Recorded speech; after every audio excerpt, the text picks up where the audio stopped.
Hello dear friends, let me take you back a few years to when I was buried under a mountain of debt. Imagine waking up every day with a sinking feeling in your stomach, your heart pounding against your chest as you dread the stack of unpaid bills on your desk. That was my reality. I was drowning in a sea of debt and it felt like I was carrying the weight of the world on my shoulders. Day in and day out, I was shackled by the chains of financial hardship. The stress was suffocating, the anxiety was relentless. It was a never-ending cycle of late payments, overdraft fees, and collection calls. My world was crumbling around me and it felt like I was trapped in a maze with no way out. I remember the countless nights I spent tossing and turning, haunted by the thought of bankruptcy. I felt like I was walking on a tightrope, one misstep away from falling into financial ruin. It was an uphill battle, a grueling fight against the tide that seemed to push me further into the depths of despair with each passing day. The emotional toll was unfathomable. It was like a dark cloud that hung over my head, casting a long shadow over my life. I couldn't escape the constant worry, the fear of what tomorrow would bring. It was a struggle to keep my head above water, to stay afloat amidst the stormy seas of financial uncertainty. Yet, in the midst of all this, I realized something. I realized that my situation, as dire as it seemed, was not the end of the road. It was merely a detour, a setback, a hiccup in the grand scheme of things. I realized that even the darkest nights are followed by the dawn, that even the harshest winters give way to spring. And so, I chose to fight. I chose to persevere. I chose to rise from the ashes like a phoenix, to turn my financial crisis into a stepping stone, a catalyst for change. But remember, every cloud has a silver lining. One day I realized that change starts with me. I decided to take control of my financial situation. This was the turning point, the moment when I decided to stop blaming external factors and take the reins of my own financial destiny. It started with a simple, yet profound step, creating a budget. I began to track every penny, every dime, scrutinizing my income and expenses with a fine-tooth comb. I listed all my sources of income, from my monthly salary to the occasional freelance gig. Then, I itemized all my recurring expenses including rent, groceries, utilities, and so on. I was surprised to find out how much I was spending on non-essentials. It was an eye-opening experience, to say the least. The next step was to cut down on unnecessary expenses. I didn't realize how much I was spending on dining out, on clothes I rarely wore, on subscriptions I barely used. These were not necessities, but luxuries. So I decided to trim the fat. I began cooking at home more, shopping less, and canceled subscriptions that didn't add value to my life. I learned to distinguish between wants and needs, and it made a world of difference. Then came the most daunting task, paying off debts. I had credit card debts, student loans, and a car loan. I felt overwhelmed, but I knew I had to tackle them head on. So I prioritized my debts, starting with the ones with the highest interest rates. I made a plan to pay more than the minimum payment every month. It was tough, but I persevered. I took on extra work, sold items I didn't need, and used any extra money to pay down my debts. This was not an overnight process. It took time, discipline, and a lot of sacrifices. There were moments of doubt, moments of despair. But I kept reminding myself why I started this journey in the first place. I wanted to break free from the shackles of financial stress. I wanted to take control of my life. And that was the beginning of my journey towards financial freedom. It was the turning point, the moment when I decided to change my life. And I've never looked back since. Knowledge is power, and in this case, it's the power to control your finances. Welcome to the third chapter of our journey, Financial Management 101. It's all about taking charge, making informed decisions, and building a future that's secure and prosperous. Let's start off with the basics. Budgeting. Picture your income as a pie.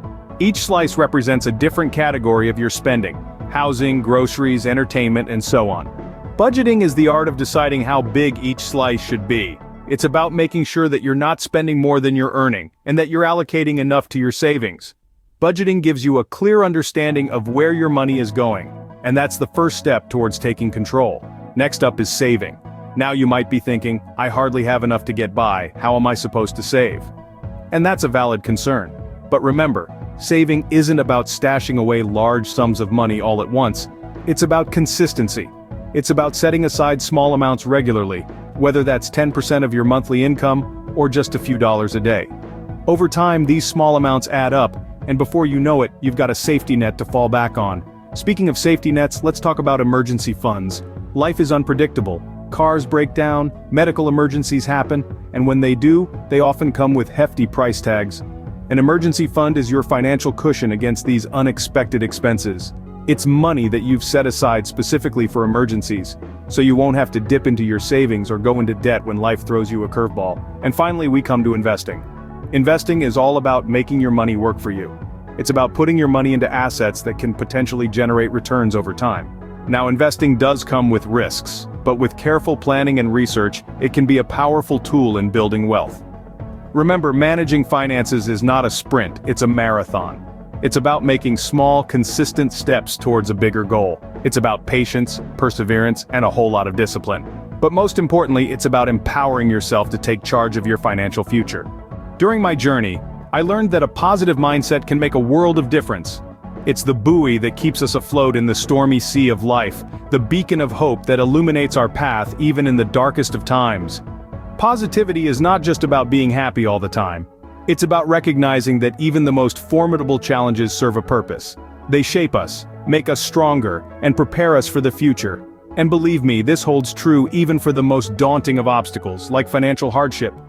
In the throes of my financial crisis, I felt defeated, as if I was caught in quicksand, sinking deeper with every struggle. But then I realized, this was not the end. It was merely a test, a stepping stone towards a better future. I decided to adopt a positive attitude, to see my situation as an opportunity rather than a setback. I started focusing on solutions rather than dwelling on the problem. And guess what? Things started to change. The burden felt lighter, solutions appeared more achievable, and the path out of the financial maze seemed clearer. Positivity became my compass.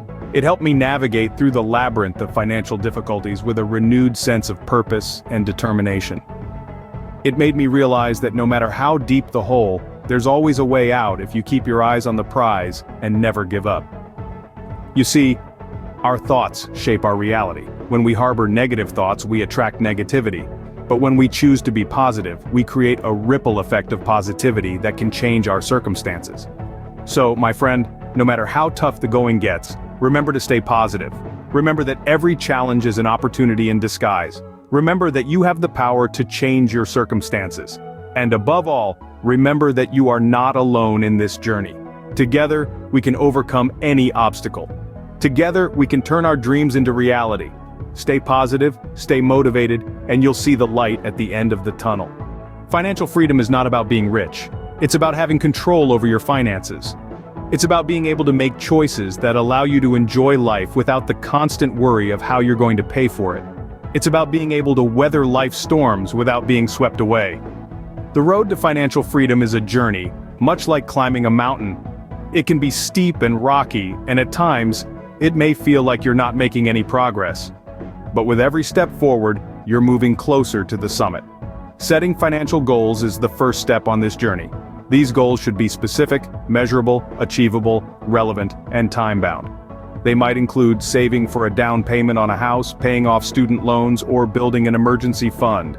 Once you have your goals in place, the next step is to create a plan. This involves taking a hard look at your income and expenses and figuring out where you can cut back and where you can save. It means making tough choices and sacrifices, but remember, every dollar saved is a step closer to financial freedom. Sticking to this plan won't always be easy. There will be temptations and setbacks, but remember, you're not alone. There are resources and communities out there to support you. And don't forget to celebrate your victories no matter how small. I remember when I paid off my first credit card, it was a small balance, but it felt like a huge victory. I was one step closer to my goal. And with each subsequent card I paid off, that feeling of victory grew. It was a tangible sign that I was moving forward on my journey to financial freedom. And now, I stand here, on the other side of that journey. I'm not rich, but I have control over my finances. I can make choices that enhance my life without worrying about how I'm going to pay for them. I've weathered storms and come out stronger on the other side. Financial freedom is a journey, not a destination. It's a journey worth embarking on, so take that first step today. Your future self will thank you. Today we talked about my journey from financial hardship to financial freedom. We started with the metaphor of rising from the ashes, illustrating the beauty and strength that can be born out of adversity. We saw how financial hardship can be a catalyst for change, a turning point that drives us to seek better for ourselves and our loved ones. We then dived into the basics of financial management. We learned that it's not about how much you earn, but rather how you manage what you have. We discussed the importance of budgeting, saving, investing, and most importantly, living within our means. It's about taking control of your finances, not letting them control you. Next, we explored the power of positivity. We learned that our mindset plays a crucial role in our financial journey.